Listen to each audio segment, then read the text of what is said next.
Hello class, today I will be going over Why Are the Oceans Deep Part 1 questions from our lab this week.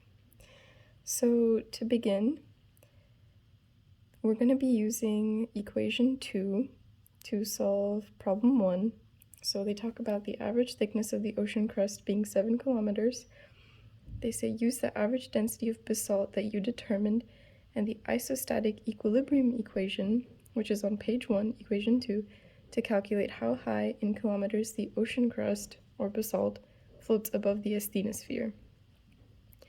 So the equation goes as follows. The height below divided by the total height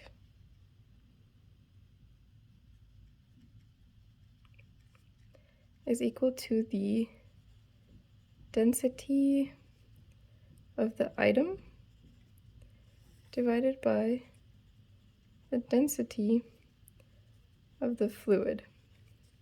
So in this case, what we're going to be solving for is height below.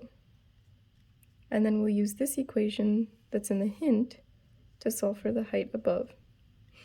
So to fill in the blanks, I'll put x for height below divided by the total height, which they tell us it's 7 kilometers, which equals the density of your item, which in this case is basalt. So I'll just put density of basalt, because all of y'all will have different values. And then the density of the fluid, which in this case, it's not water, it's going to be the asthenosphere, and they give us the density right here. So 3.35 grams per cubic centimeters. So then all you have to do is cross multiply and divide to solve for x. And then to find the height above, you take the total height, which is 7 kilometers, minus your height below, which is x, and that'll give you height above. Next question does the same thing.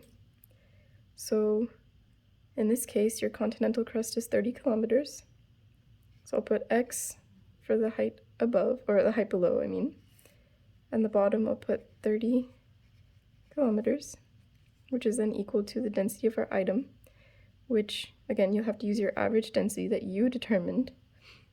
So I'll have that be written like this.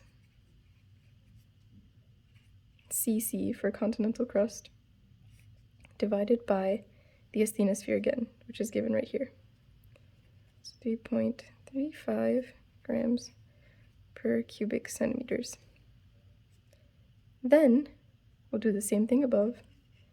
H above is equal to 30 kilometers this time, because that's the height, the total height, minus x. And that will give us height above. Next problem, you'll take your value for the height above from 1 and height above from 2 and subtract the larger value from the smaller value, and that will be the difference. For number 4, you're going to compare your answer to the hypsographic curve shown in figure 1. So that will be specifically this curve, where you will take the average depth of the oceans, 3,729 meters, minus the average elevation of land, 840 meters, and convert that into kilometers. And then you'll compare your value from 3 and the value that you get from the hypsographic curve. And then you can talk about how close you came to the actual value. And then for number 5, they're asking what types of assumptions and errors are associated with our experiment.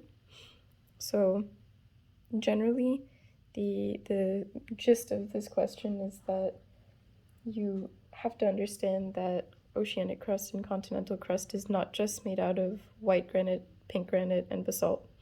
There's other variations, there's different densities, there's different mineral types involved in different environments, and so you're not going to get an exact answer, but you can get a good approximation.